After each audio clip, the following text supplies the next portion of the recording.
যে আমরা 2026-এর vote boycott করলাম, দেখবেন সব বেটা তখন এসে আপনাদের কাছে হাঁটু গেড়ে বসবে। আর একটা কথা বলবো, আমি ব্যক্তিগত কারো বিরুদ্ধে বলতে পছন্দ করি না। এই একজন এসে বললেন যে মমতা ব্যানার্জি বিভিন্ন জায়গায় ছুটে যাচ্ছে, তারানগরে আসেনি কেন? তাকে নাকি কেউ একজন উত্তর দিয়েছে যে আমি এসে গেছি, হয়ে যাবে, তাই না? আমি এতটুকু তার মুখ থেকে শুনতে চাই যে তারানগরের মানুষের সাথে যেটা হচ্ছে অন্যায় হচ্ছে, দ্রুত এই কংক্রিটের বাঁধ নির্মাণ সরকারকে করতে হবে। এতটুকু কথা বলার সাহস আছে? বুঝতে পেরেছেন? এটা কি ভুল কথা? উনি শুধু এতটুকুই বলুক যে 2026 সালের নির্বাচনের আগে তারানগরের গঙ্গায় পদ্মা ভাঙন রোধের জন্য কংক্রিটের বাঁধের নির্মাণের কাজ করতে হবে, বাজেট বরাদ্দ করতে হবে, অর্থ বরাদ্দ করতে হবে, কাজ শুরু করতে হবে সরকারকে। এতটুকু বলার সাহস নেই, বললে যে হাফ মন্ত্রী আছে সেটাও কেড়ে নেবে। আমি ব্যক্তিগত আক্রমণকারীর পক্ষে নই।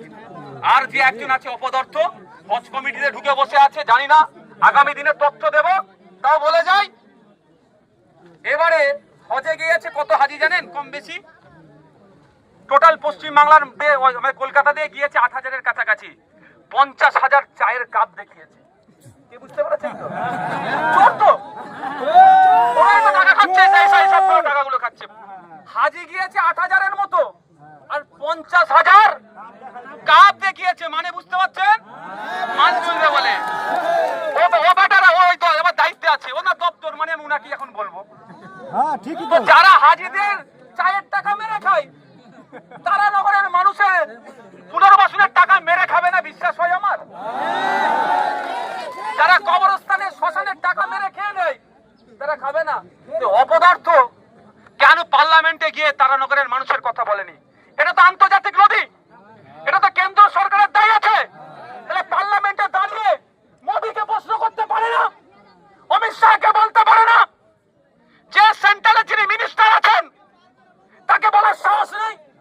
শুধু এখানে এসে বড় বড় কথা বলে। উনাকে আপনারা এমপি করে দিল্লিতে পাঠিয়েছেন, কেসের জন্য পাঠিয়েছেন। এই জন্যই পাঠিয়েছেন যে দিল্লির আইনসভার মধ্যে গিয়ে তারানগরের, শামশেরগঞ্জের, রঘুনাথগঞ্জের, আপনার রতুয়া, চাচলের মানুষ, ভুতনির মানুষ যে সমস্যার মধ্যে পড়ছে সেগুলো সমাধানের কথা বলার জন্য। একবারের জন্য অপদার্থটা বলেছে? আমি অপদার্থ বলে যাচ্ছি, আমি বলবেন যে কথা বলে গিয়েছে।